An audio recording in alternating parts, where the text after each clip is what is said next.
Hello again, everyone, and welcome back. In today's episode, I'm going to be providing a background and an overview of my credentials, kind of where I started from early on in my life, early on in my career, and just to really set the stage of the following episode, so everything makes sense. So again, my name is Justin Siebert. Born and raised in Phoenix, Arizona. I went to Arizona State University. More on that later. Graduated with a bachelor's degree in operations management from the School of College and Technology Innovation. I started after high school. I didn't really know what I wanted to do, and I was looking to get in at a company. I kicked around some ideas. Did I want to follow suit with my father and go down the mechanic route? Did I want to become a firefighter? Did I want to do several other things? I got some advice, applied for a entry-level position at a Fortune 100 aerospace company. And really the equivalent of dishwashing at a restaurant, right? So it was $11 an hour I started making back in 2004. I really didn't know what aerospace was outside of my love and enthusiasm of airplanes since I was a young kid. But other than that, I really didn't know what that really meant, working in aerospace. What was I going to be doing? And really what I started doing was working in a repair and overhaul facility, taking parts that were coming in from the field. So, Afghanistan, Iraq, on a helicopter or a plane, come back in and we had to look at them to see if they were okay to still use or if they needed to be repaired. And I was the guy cleaning the parts. So it's certainly not what I wanted to be doing, but I got on with the company full time. I didn't go through a subcontract temporary agency, so I had full benefits from day one, and that's kind of where my career took off.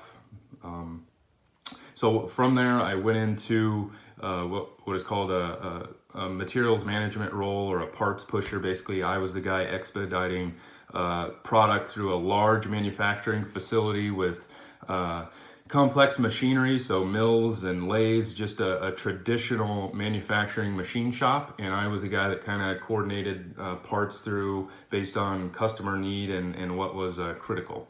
So I did that for a couple of years along with wastewater treatment.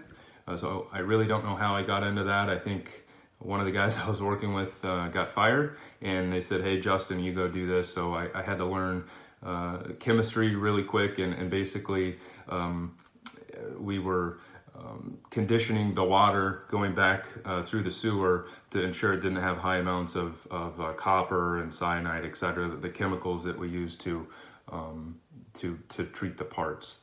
And then from there, I went into a supervisory role, actually, at a very, very young age. I think I was 22, 23 at the time.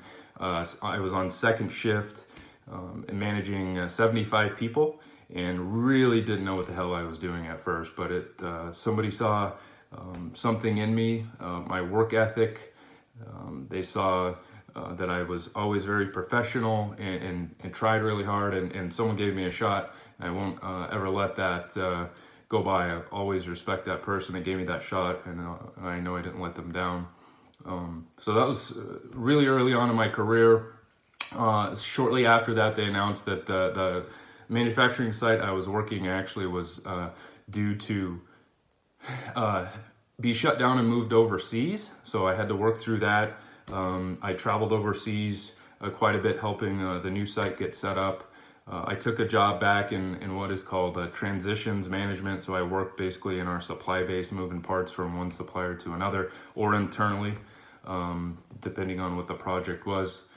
After that, I got my first plant manager job and relocated my family shortly after getting married. I moved from Phoenix, Arizona to Houston, Texas. And oh, by the way, right before that, I graduated college. So I was working full-time and going to school full-time for about 5.5, 6 years. So it was a very, very critical part of my life, but I think it really made me a better person because it made me really try harder and focus and get better grades than early on in my education. Did that for a couple of years, and then I was recruited to go to an outside company in Savannah, Georgia. Really didn't work out. Ended up back with the company I was with before. Led a even bigger manufacturing site here in the Phoenix, Arizona area. By that time, it's about 13, 14 years in. And then I took a job as a general manager or a director of product management, really running a business. So from strategy, execution, all the way through, I was running the show. So I did that for 2 years. And then recently here in the past year, I took a job at a Canadian aerospace company, and we'll be relocating my family to the Northeast here in the next year. So that's kind of in short a brief summary of what I've done as far as certifications. I am a Six Sigma lean expert, so that is something that I am a big proponent of lean manufacturing, Six Sigma lean principles in my philosophy as a leader. So, that kind of sums up today's episode. Just wanted to give everyone a background of where I came from, kind of my jobs over the years. And in the upcoming episodes, what I'm going to do is actually get into greater detail of each and every position I was in and how I became a better leader, kind of the struggles, the pros and the cons, etc. So that's a wrap for today. Thanks again for tuning in to my video, and hopefully you'll continue watching and subscribe for future episodes. Thanks again.